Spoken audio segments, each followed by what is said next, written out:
What's up, guys? Welcome back to Basketball Podcast. I'm Caleb Gomez, here with my co-host, Noah Henry. And today we have a special guest today. The one, the only, Mama Go-Go. Are you sure I'm a guest, or can I just host with you guys? No, you're a guest. Oh, okay. Yeah. All right. So today we are going to dive in to a really good topic of teammate sportsmanship. So both of you have experienced good teammate, bad teammate, right? You don't want to talk about it? No. Too bad. So let's start with good teammate. Noah, you had an experience. I was the good teammate. Noah, you had an experience. Yeah. Let's talk about it. So, I was at practice, and my teammate missed the ground ball. And I tried to pick him up. I was like, it's okay, you're all right. Words of encouragement. And they told me to shut the F up.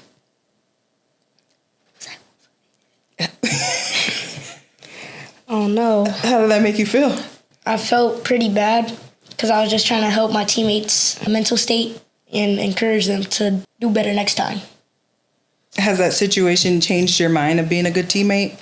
No, not really. I still pick up my teammates the same way, but I gotta know the right time.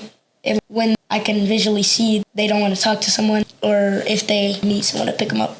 Do you second guess yourself though? When you see your teammate down and you're like, should I not? Sometimes, like in the field, yeah, because we're still playing.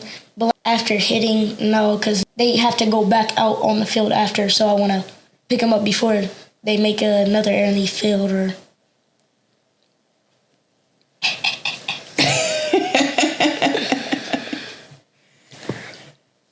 You had good intentions, right? And the thing to remember about dealing with others is their own stressors, what they're going through in that moment. So continue to be a good teammate. Mr. Gomez, Yes. You were the bad teammate. Dang it. So let's talk about what happened in your situation. Okay, so I was in Arizona for a tournament, right? And I got a fly ball hit to me, and I didn't get the runner. And I was down. I was mad at myself when the inning was still going. So at the end of the inning, my third baseman comes to me and says, "Hey, you got to throw it earlier, right?" And I told him to worry about yourself. You should worry about you making the error, because he made an error in that inning. And my coach heard me, and he started yelling at me, "That's not how you be a good teammate." But before you went on the field, you batted. Yeah. What happened during your at-bat? You don't know? No. Well, it caused you to have a bad attitude. Think I struck out? Yeah. So what happened on your batting caused you to have this attitude? Yeah, pretty much. Yeah. So what else did you say to your teammate? That's all I really said. And he didn't say anything after that, but deep down I was like, was I really supposed to say that? Was I going to get yelled at my coach if I was going to say it? And the answer was yes. And I paid the consequence. What was the consequence? Getting yelled at my coach and not having a good attitude after that. Who else yelled at you? My dad. Oh, okay. Have you ever been a bad teammate? Yeah. Well, what did you do? What was the situation? I was subbed as a sub, and we were playing ZT, and I saw I was a sub, so I was like, can I go to the bathroom? Trying to fix myself before I go back, and I was trying, and then my mom stopped me, and she was like, you need to shake this off. This is not how we do things. You're better. What are you doing? And I was like, can I just handle this myself? She's like, yeah, but you better fix it before you go back out there. And I thought I fixed it, but I didn't, and my coach recognized it. And he was like, Noah, you need to grow up. Just because you're a sub one game doesn't mean anything. You're injured. You're not going to play every game because if I put you out there and then you get a bigger injury, then I'm going to be the bad guy. So then you called me over and we were talking and you were like, is this really what we're going to do? This isn't what you should be doing. You should be in the dugout picking your teammates up. And then my coach yelled at me to get in the dugout. You guys like when your coaches yell at you, huh? Nuh-uh. No. So I went to the dugout, and then everybody else was next to the fence where you're about to go out to the on-deck circle, and I was way over by where our bags were. Was that a good choice? No. Because who yelled at you after that? My mom. She sent a text message. Yeah? Oh, yeah.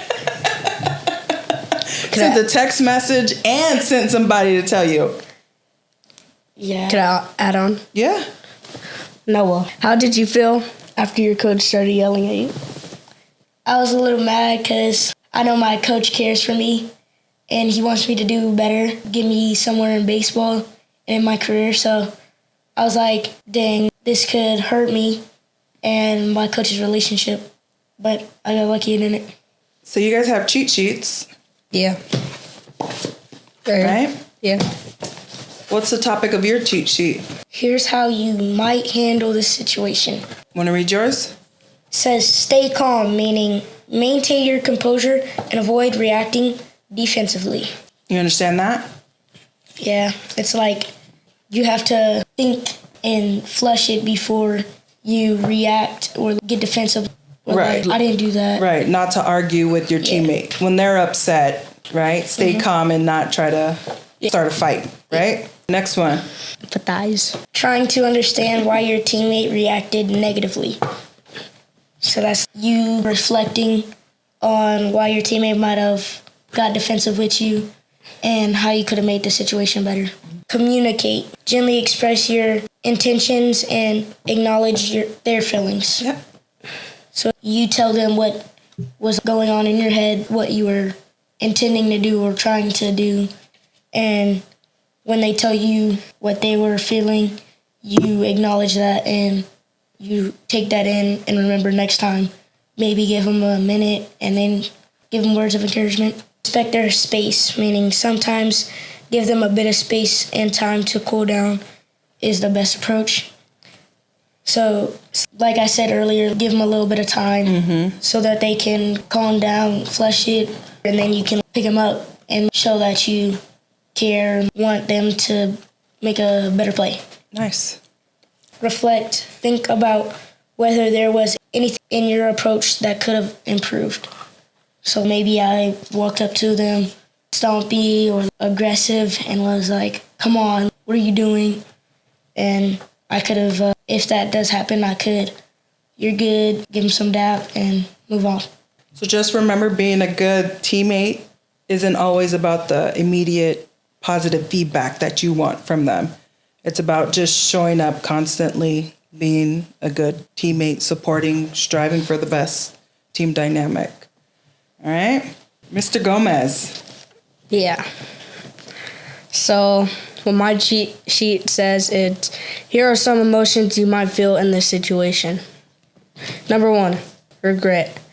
You can feel sorry for snapping or not accepting the help offered. So my attitude against my teammate, he gave me some help and some advice, but I didn't listen to him, so I snapped back at him. And even when I was in the car with my dad, he was like, you can't just yell at your teammates. They really care for you, and they just want you to be the best player that you can be, not just for them, but for the entire team. So you regret it? Yeah, like being snappy and all that. Number 2, embarrassment. There's a chance you might feel embarrassed about your reaction. I definitely felt that because after that, my coach started yelling at me. My teammates started looking at me, so it was kind of awkward. I was like, why did I even do that? Why did I even say that? If I just could have kept my mouth shut, said, okay, thank you, everything would have been all right. And I felt like that kept our team's momentum down because after that, we went 1, 2, 3 and lost. Number 3, gratitude. Despite the negative reaction, you might still appreciate that your teammate had good intentions for you. So that's what my teammate really tried to do for me. He didn't care about himself. He cared about me because he didn't care that he made a mistake. It's just like he wanted to help me out. And I was worried about him, but in a bad way, in a negative way. Number 4, determination. This could motivate you to handle similar situations better in the future. So this actually helped me because there were sometimes I just want to yell at my teammates because they did something I don't like or I was down, but they try to say, come on, you got this, let's go, hurry up. But I just kept my mouth shut and just remember that moment. I'm not going to do it again. I'm trying to be a good teammate. Number 5, understanding. Over time, you might understand what triggered your reaction and working on addressing those issues. So I figured out what happened. It's just, like you said, my last at-bat struck out, and I brought it over to the field, all my anger and all that. And that really got the best of me. All right. So, have you guys learned from both the situations? Oh, yeah. Good teammate, bad teammate? Yeah. Yeah? What do we want to be when we grow up? MLB player. No, good teammate.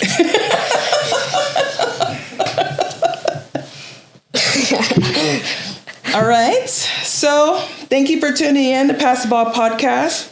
We hope you found today's discussion enlightening and inspiring. Don't forget to subscribe, And comment. and until next time, keep passing the ball. Hey.